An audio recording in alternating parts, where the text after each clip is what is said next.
Magandang araw kaibigan. Pag-usapan natin ngayong araw ang Mark chapter 2 verse 22. Wala ring naglalagay ng bagong alak sa lumang sisidlang balat sapagkat papuputukin lamang ng alak ang sisidlang balat. At kapwa masasayang ang alak at ang sisidlan. Sa halip, ang bagong alak ay inilalagay sa bagong sisidlang balat.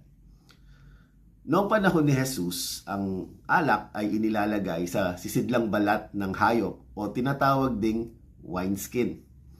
Lumang sisidlan o old wineskin, ito ay brittle, malutong, tuyo at matigas. So kapag nilagyan ito ng bagong alak, hindi na ito nag-i-stretch, kaya ito ay puputok.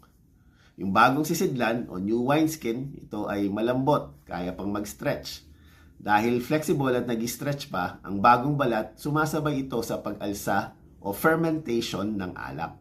Ang bagong alak ay ang mabuting balita o ebanghelyo at ang biyaya ng Diyos sa pamamagitan ni Jesus. Ang wineskin naman ay ang ating puso o pagkatao. Ito ang punto rin ni Jesus. Ang ebanghelyo ay buhay at kumikilos tungo sa pagbabago natin. Kaya naman dapat tayong maging tulad ng bagong sisidlan. Willing na ma-stretch. Ibig sabihin, handa tayong baguhin ang mga hindi magandang nakasanayan natin. Dito tayo makakaramdam ng resistance sa puso at isip natin. Kapag hinihila ang isang bagay, may pressure at pwedeng mapunit kung tayo ay brittle o matigas. Halimbawa, Lord, kailangan ko ba magsabi ng totoo? Baka malagot ako sa parents ko o sa trabaho. Isa pa, okay lang naman siguro ito, wala namang nakakaalam.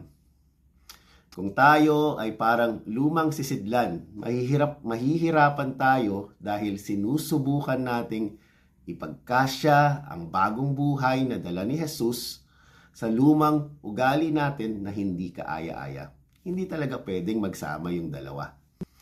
Dapat tayong maging flexible at kayang mag-expand para masundan ang Diyos kahit sa mga mahihirap o uncomfortable na pagbabago.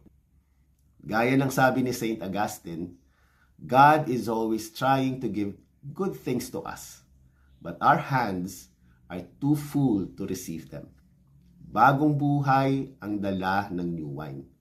Kailangan nating bitawan ang ating lumang buhay para matanggap at maranasan ang tunay na pagbabagong binibigay ng Diyos sa atin. Kung kayo po ay na-bless ng payak na reflection na ito, paki-like at share sa inyong mga kaibigan. Kami rin po ay nasa YouTube, Instagram at Spotify. God bless po.